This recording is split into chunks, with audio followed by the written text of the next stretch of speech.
Ce qui m'a marqué, moi, dans ce propos, c'est que, en fait, le monde s'est construit sur des liens, c'est-à-dire sur des liens humains. C'est-à-dire que pour faire des villes, pour faire des nations, à un moment, ça a été une histoire de liens entre des êtres humains. Et ce qui est fantastique avec le numérique, c'est que, justement, on est en train d'augmenter ces liens de façon très sensible. En septembre dernier, on était 1 milliard connectés, c'est tellement gros qu'on n'ose pas le dire. 1 milliard de personnes connectées en même temps sur Facebook. Donc, ce réseau, ces plateformes dont tu parlais, Benoît, sont là et permettent maintenant de créer ce lien. La question qu'il faut se poser aujourd'hui, c'est qu'est-ce qu'on fait de cette connexion et qu'est-ce qu'on construit tous ensemble. Alors justement, pour rebondir sur Nathan Stern, parce que j'ai aussi beaucoup aimé ce qu'il a dit l'autre jour, alors je vais le citer, j'ai pris 1 ou 2 extraits, il a dit « Nous passons d'une solidarité descendante à une solidarité distribuée horizontale. Elle renforce l'autonomie des personnes, leur résilience, leur force, mais aussi leur responsabilité vis-à-vis du collectif. » Et donc il dit « Le vrai enjeu, c'est celui de la transformation personnelle, car le numérique n'a pas d'éthique, il nous rend plus performants, mais pas plus humains pour autant. » Je trouve ça fantastique. Voilà. C'est extrêmement clair. C'est pour ça qu'on a choisi comme thématique de la Social Week cette année celle de l'humanité connectée, parce qu'on partage cette conviction avec Nathan et avec Benoît, j'en suis sûr, qu'aujourd'hui, ce qui est important, c'est que chacun réfléchisse à ce qu'il fait sur Internet, à ce qu'il fait de cette connexion, parce que effectivement, Internet n'est qu'un outil et peut être, comme le dit Bernard Stiegler, un pharmacone, c'est-à-dire que c'est aussi bien le remède que le poison, et donc c'est à nous de décider ce que ça va être. Mais je vais poser une question impossible, mais comment on peut opérer cette transformation personnelle? Quel conseil, par exemple, vous donneriez à vos enfants, si vous en avez? Enfin, comment on va vers cette transformation personnelle?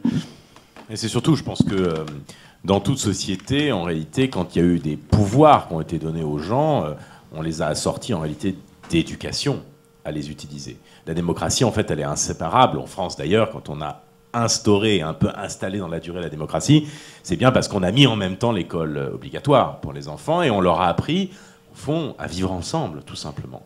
Et à utiliser de manière pacifique la démocratie, en apprenant à débattre, en sachant lire et écrire, etc. Bon. Je vous dirais que d'une certaine manière, on a poussé beaucoup ça d'ailleurs au Conseil national numérique, on doit apprendre à lire et à écrire le numérique. C'est-à-dire qu'on doit comprendre cette nouvelle société d'un point de vue d'abord technique, parce qu'elle est aussi technique, il ne faut pas le nier, hein, mais il faut aussi décoder d'une certaine manière les nouveaux pouvoirs et les transformations qui sont en cours. Aujourd'hui, par exemple... c'est le 42, c'est Simplon, c'est ces écoles-là? Non, c'est pas que ça. Ça, c'est la partie technologique. Mais je vous dirais, sur la partie, on va dire, plus politique ou plus philosophique, je crois qu'il faut prendre conscience qu'on a des pouvoirs qui sont infinis. Énormes, en tout cas, par rapport à ceux dont on disposait. Un jeune, aujourd'hui, peut s'exprimer, parler à 3 milliards d'individus. Moi, quand je suis né, je ne pouvais pas parler à 3 milliards d'individus. Il fallait éventuellement que je devienne quelqu'un de très important pour la chance d'être invité sur un plateau de télévision. Combien de personnes avaient accès aux médias? Combien de personnes pouvaient écrire des livres il y a encore 20 ans? Aujourd'hui, vous écrivez un super livre. Je ne dis pas que vous allez nécessairement, mécaniquement être lu par 3 milliards d'individus, mais vous en avez le potentiel. Ça, c'est le bon côté. Mais je vous rappelle que Mein Kampf a été écrit aussi. Donc, si ça a été écrit et diffusé, vous pouvez encore en écrire des Mein Kampf et encore en diffuser encore plus qu'avant. Ce que je veux dire par là, c'est que pour le simple exemple du livre, mais je pourrais dire la même chose sur le financement participatif, sur tout en réalité ce qui est disrupté par le numérique aujourd'hui, et qui fait que les gens vont disposer de pouvoirs absolument incroyables, il faut leur apprendre à leur en servir. Et c'est vrai que le blues qu'on peut constater un peu de ces dernières années, moi ce que j'appellerais plutôt ça la fin de l'innocence de l'Internet. Mais il y a une espèce de blues aujourd'hui. Pourquoi? Parce qu'on se rend compte, et notamment les geeks, que ce petit espace entre soi dans lequel on était, où certes on était un peu une forteresse assiégée, ignorée par le monde mainstream, et bien tout d'un coup, aujourd'hui, c'est devenu en réalité le monde mainstream. Et que du coup, c'est pas aussi sympathique que ça a été. Regardez juste l'évolution de Twitter en l'espace de 5 ans. Il y a 5 ans, on discutait ensemble avec quelques autres centaines de personnes. Aujourd'hui, c'est le monde entier qui est sur Twitter. Et du coup, on reçoit des messages qui parfois sont pas toujours géniaux, et beaucoup même sont brutaux, sont violents. Moi, j'ai reçu des menaces de mort sur Twitter, des choses comme ça. Bon, et pourtant, je ne crois pas dire des choses qui sont terriblement...